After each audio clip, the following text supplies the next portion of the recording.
महाराज एक बड़े सिद्ध कोटि के संत थे जिनका नाम था माधव दास। इनकी बड़ी प्रसिद्ध कथाएं आती हैं भक्तमाल में। ये माधव दास जी कौन है पहले समझ लो। व्यास जी का नाम सुना है, जिन्होंने 4 वेद 6 शास्त्र 18 पुराणों की रचना की। यही श्री वेद व्यास जी कलिकाल में माधव दास के नाम से जन्म लेते हैं। क्यों? क्योंकि वेद व्यास जी बहुत कठिन भाषा में वेदों की रचना करते हैं, पुराणों की रचना करते हैं। तो माधव प्रभु जी श्री माधव दास जी ने सरल भाषा में, बोलचाल की भाषा में इन सबको विस्तृत किया। परम विद्वान। पहले क्या होता था, विवाह बाल्याकाल में हो जाता था। कब हो जाता था? जब आयु कम होती थी तो बाल्याकाल में शादी हो जाती थी। माधव दास जी की भी शादी हो गई। अब जब माधव दास जी की शादी हुई, ब्राह्मण थे, कानिकुब्ज ब्राह्मण थे, ब्याह हो गया, अच्छी धन संपत्ति भी थी, लेकिन बहुत ही कम उम्र में इनकी पत्नी चल बसी। ज्यादा से ज्यादा इनकी उम्र 20-21 वर्ष की ही थी कि पत्नी का शरीर शांत हो गया। पत्नी का शरीर शांत हुआ तो लोगों ने कहा भी उम्र ही क्या है, चलो आपकी हम दूसरी शादी करा देते हैं, हम आपका ब्याह करा देते हैं क्योंकि आपकी पत्नी का शरीर शांत हो गया है। माधव दास जी ने कहा मैं एक शर्त पे करूंगा। क्या? अगर तुम मुझे ये लिख करके लिखित में दो कि जिससे मेरी शादी कराओगे वो अब मरेगी नहीं, वो कभी मरेगी नहीं, तो मैं शादी करने को तैयार हूं।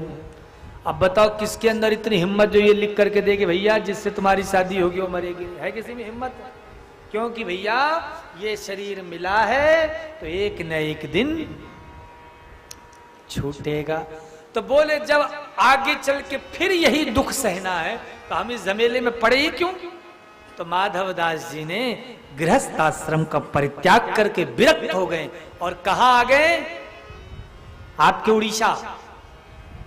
उड़ीसा में आ गए। उड़ीसा में कहां?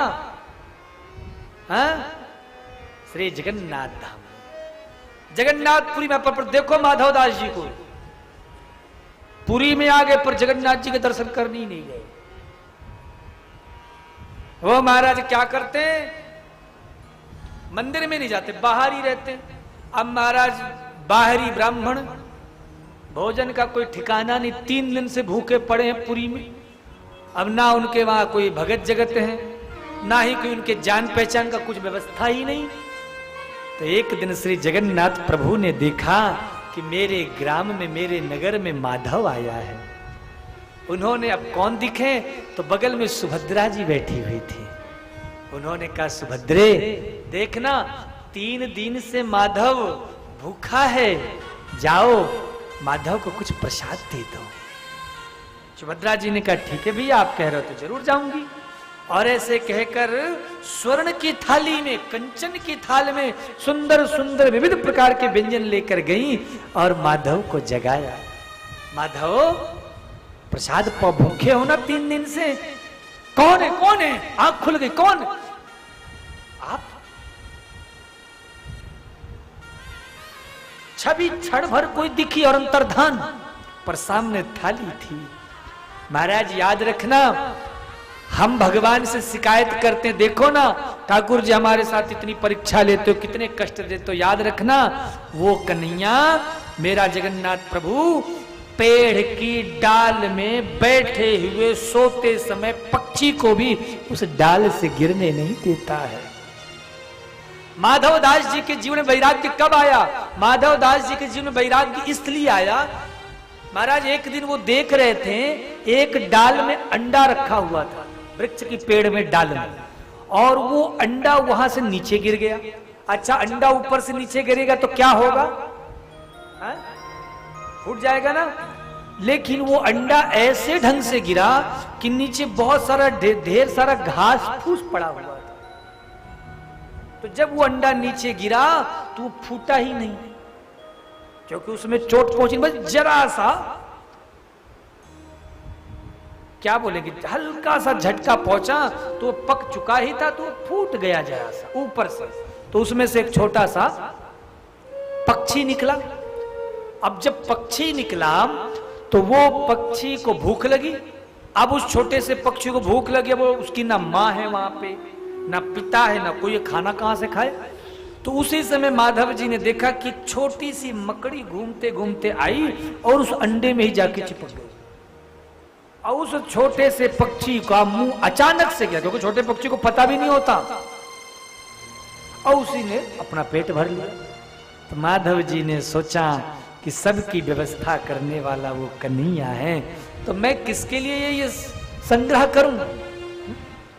तो माधव जी ने देखा आज सोने की थाली में बढ़िया बढ़िया महाराज व्यंजन है, ठाकुर जी की प्रसादी पाई।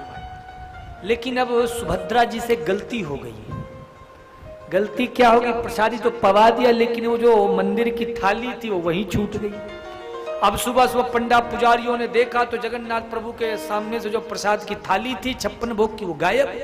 ढूंढने लग गया सब लोग, कहां है कहां है, ये थाली किसने चुरा ली मंदिर से। ढूंढते ढूंढते पता चला तो वो थाली कहां मिली, माधव जी के पास।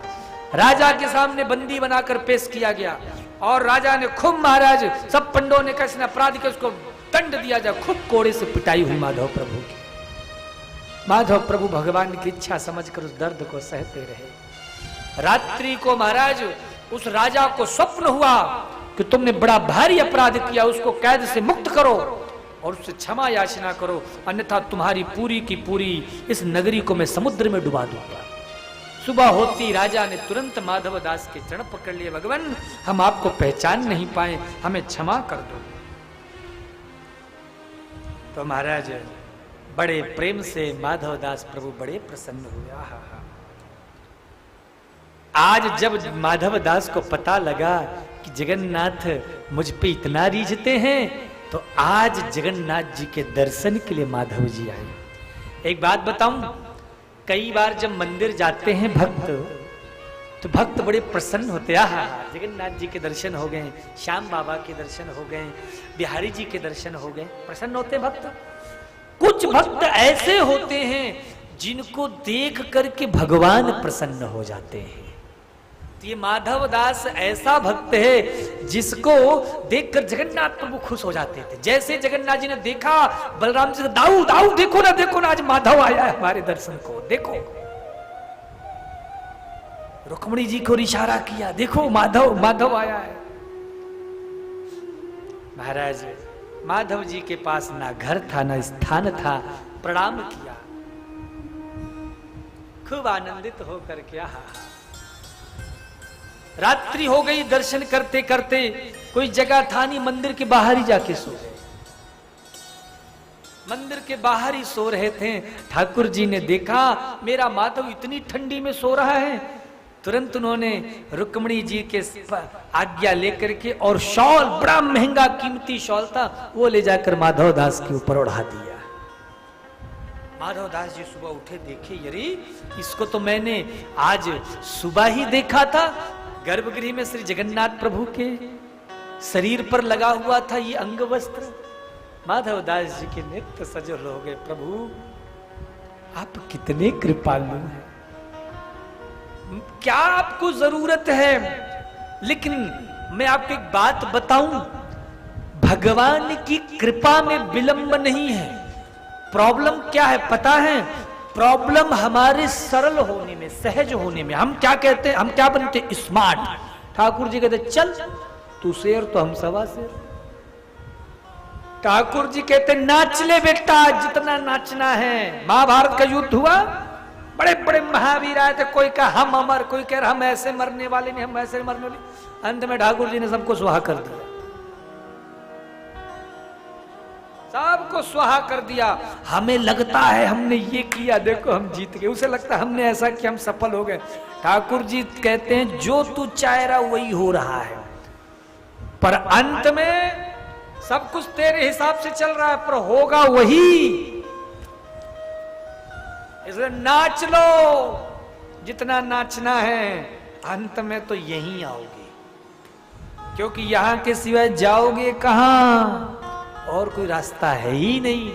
इसलिए बुद्धिमान व्यक्ति वही है जो प्रेम पूर्वक आ जाए, अन्यथा महाराज एक दिन तुम्हारे बच्चे धक्के दे के निकालेंगे, निकलो यहां से, और अंत में फिर आओगे। और